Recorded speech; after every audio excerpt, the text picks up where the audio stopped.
สวัสดี FC ยินดีต้อนรับสู่ช่องดิมสวิต MDF พามาเบิงมนต์เสน่ห์ของรถเก่าขับไปซ่อมไปอามลั่นทุ่งซีนพ่อตังหัวอีกแล้วเบิดอันหนึงกันยังอันหนึงเอ็ดผานแล้วพอผานแล้วปึ๊บไปอันตัวยู่ขาดตัวยู่โซคางนะขาดพ่อขาดแล้วม่านซีนอันนี้หัวอีกบาดนี้อุ้ยโพดผู้สุดยอดสร้างเว็บจัดการให้กำลังจะประกอบตอนนี้ใกล้สิได้วุ่นวายแล้วสร้างเว็บโมดิฟายเออคล่องขนาดเอาดีๆเด้อล่ะขี่ไปล้อหลุดออกดีพุ่นน่ะเออเอา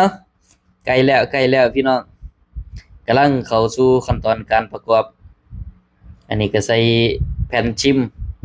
เข้าไปแผ่นชิมตัวยึดเสืออันเฟืองคางนั่นนะเนี่ยเสือหัวดุมตัวนี้ใส่เข้าไปใส่จระบีดิเอาชะโลมนิดนึงก็พอนะจระบีเพราะว่า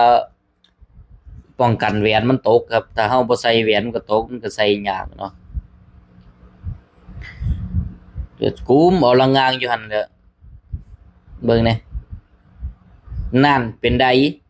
บ่มีตกบาดนี้เอ้ยได้การเฮาก็ใส่แหวนล็อกเข้าไปครับเอาแหวนล็อกคีบเข้าไปรถคันนี้บ่ห้อย3มือดี4มือซ่อมถ้าขี่บ่มีซ่อมเนี่ยบ่แม่นรถคันนี้เนาะเสียอามเสียเงินอีกแล้วอันหนึงก็ยังอันหนึงเนาะจังซี่ล่ะรถเก่ามันเป็นมนต์เสน่ห์เด้พี่น้องเอ้ยเฮาขี่ไปซ่อมไปอันหนึงห่างก็ยังอันหนึงใครแต่บ่ศูนย์หวะคันศูนย์ห้วยคอนฟาดเอาอยู่กลางให้หน้าพุ่นแหล้วซีนเผาตั้งเนี่ยสำคัญเด้ถ้าเฮาบ่เปลี่ยนเฮาขี่ไปน่ะถ้าใช้งานอยู่ดินแห้งเนี่ยเฮาก็แค่ระวังน้ำมันคานหน้ามันต่ำกว่าระดับหรือมันแห้งฉะนั้นพอถูไถทรานสปอร์ตไปได้อยู่แต่ว่าถ้าเฮาขี่ในหน้าน้ำเนี่ยบ่แนะนำให้เอาไปใส่ในหน้าน้ำในขณะที่ซีนมันรั่วถ้าซีนเผาตั้งมันรั่วบ่ว่าสิเป็นเผาตั้งเผานอนน่ะถ้ามันรั่วแล้วเอาไปขี่ในหน้าน้ำมันสิเฮ็ดให้น้ำมันเข้าไปในเอ่คานหน้าพอเข้าไปในคานหน้าเสร็จปุ๊บมันไปผสมกับน้ำเฮ็ดให้เอ่อคุณภาพของน้ำมันนะยูทิลิตี้เนี่ยมันดรอปลงมันเสื่อมสภาพนะจากที่น้ำมันยูทิลิตี้เนี่ยมันยังอยู่ดีๆคุณภาพดีๆอยู่พอนำเข้าไปเท่านั้นแหละเบิดสภาพนะใส่ไปบ่โดนเดี๋ยวพวกเฟือง